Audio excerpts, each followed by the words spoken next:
After listening to the beautiful poetry of Osho,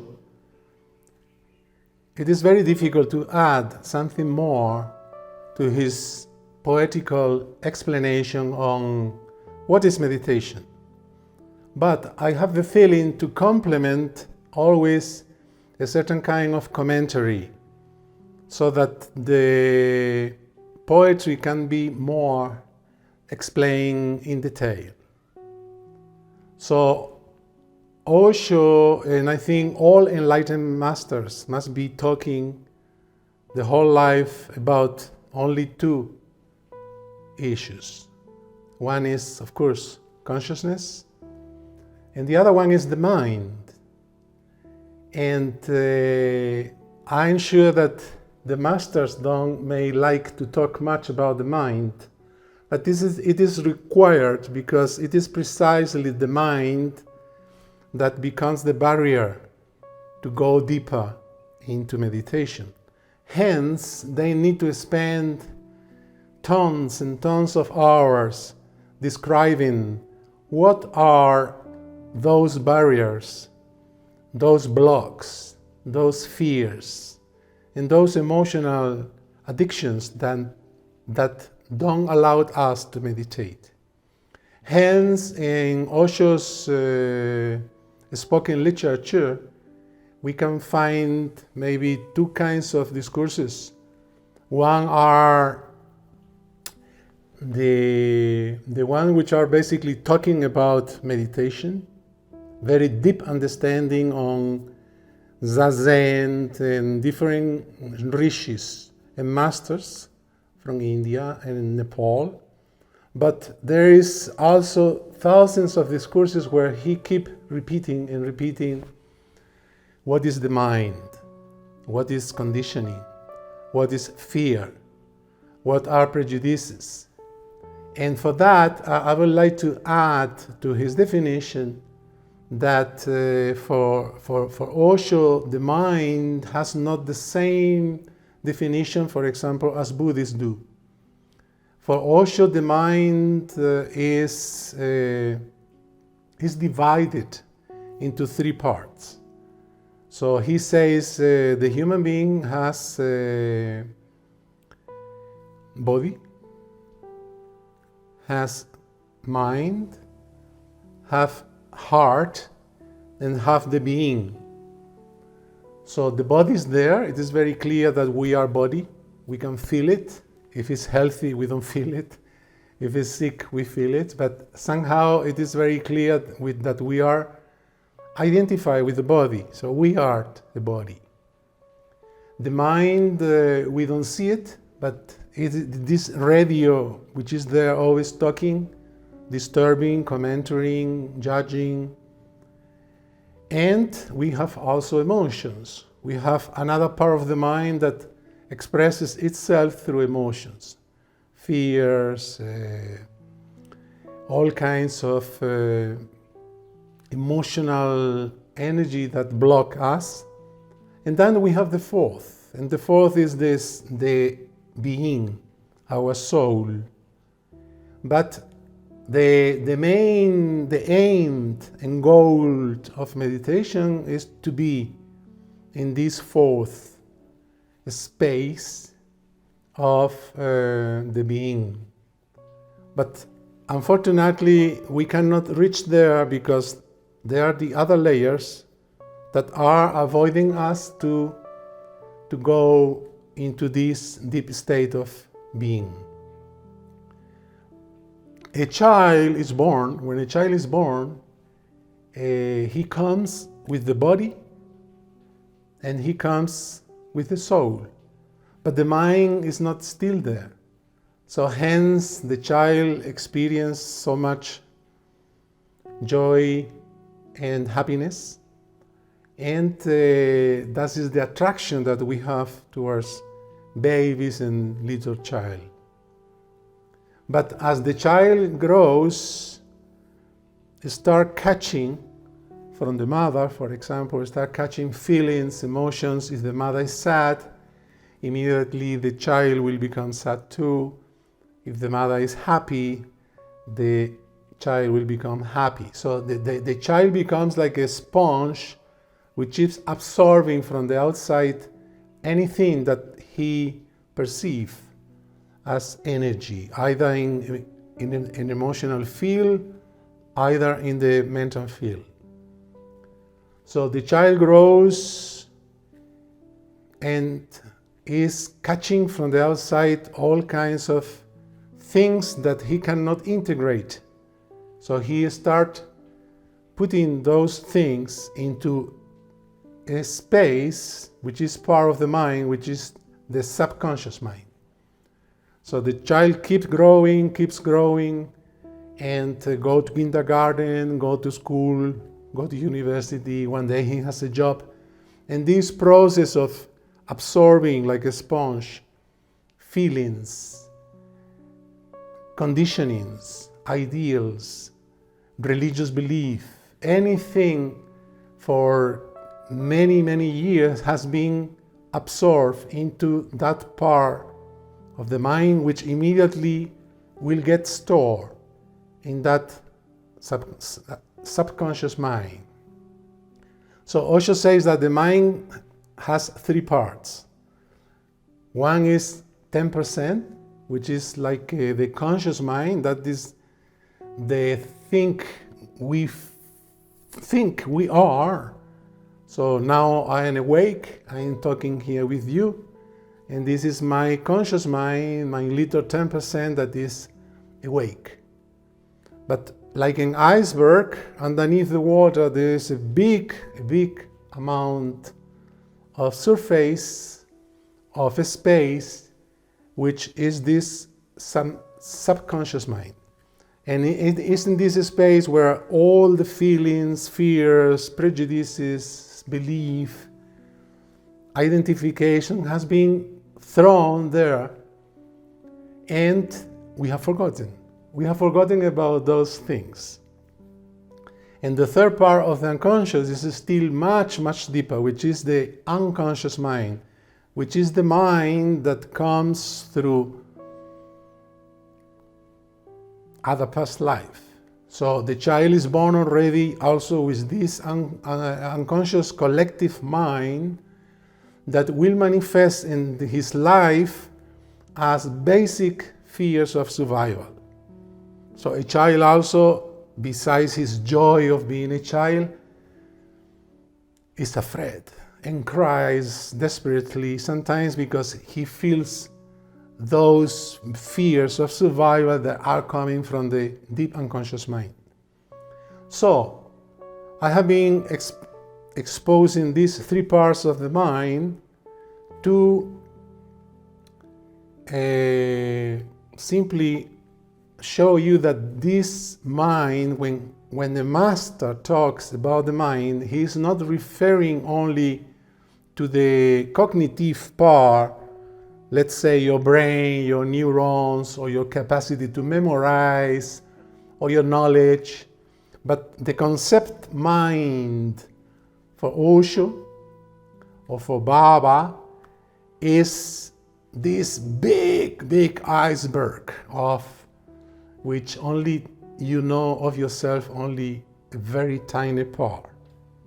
So all men's suffering, everything that disturbs us and don't allow us to be simply quiet, relaxed, and ready to move into this fourth space of the being, all this is because of the presence of the mind. Hence, we cannot reach the fourth, we cannot enter into our being. In other words, we cannot meditate unless the mind is removed. Like an onion is peeled, layers and layers and layers of unveiled things that are revealed by life itself. Memories, wounds, emotional movies from the past. So this process of cleaning the mind Osho work and develop by that Western technique called spiritual psychotherapy. And spiritual psychotherapy has nothing to do with Freudian therapy of psychology. It is a process, a very beautiful process that happens in a group. So the group can be 3, can be 30, but it's a group.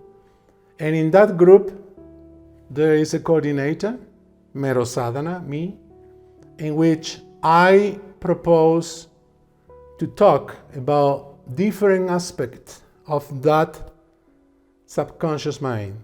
Many kinds of issues that the human being us, we have been repressing for a long time, from childhood. And as the group start talking about these issues, the brave one, basically me at the beginning who speak about my own experience, but the brave one who will follow will take the courage to talk about themselves. For example, Osho talks about the family. The family in many cultures, especially in Hindu cultures, are concepts that are almost godly, untouchable. The family is great. The family is many things. Basically, in poor countries, the family is a social security, because poor countries don't have, the state cannot take care of people. So it's the family who is in charge of taking care of people. So the bigger the family, the more members the family have, the more security those members have in case of someone falling sick. Forget, the state will not come to help you at the hospital. Those members of family will come and support you. So hence, it is very difficult to talk about family issues in Eastern countries, where that family is having this role of social security system. But nevertheless, even in the East, as it happened in the West, the family is one of the main sources of neurosis. The most of problems that we have from childhood comes from the family. So talking about that, people will start remembering, exposing their own experiences, and this unconscious, this subconscious, which is very good protected by a certain kind of censorship, start becoming more softer, weaker. And as the group keeps going on, week by week, month by month, the group, the members of the group start developing a trust. I trust the group. I trust my friends. So someone is listening to me. For so many weeks, I have listened to them, and they have been sharing with me so precious and secret things of them that today I will speak about me. I will say, yes, I also suffer in the family, for example. And this is the beginning of spiritual psychotherapy. So as these things are revealed, only exposing them in a very intimate climate. It's not a question to speak in a big group of where the audience is listening, not at all. It must be in a very intimate and protective space where you trust that space.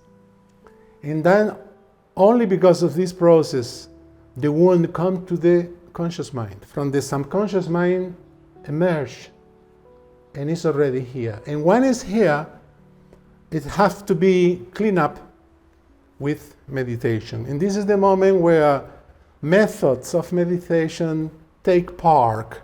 They take part in the process of healing.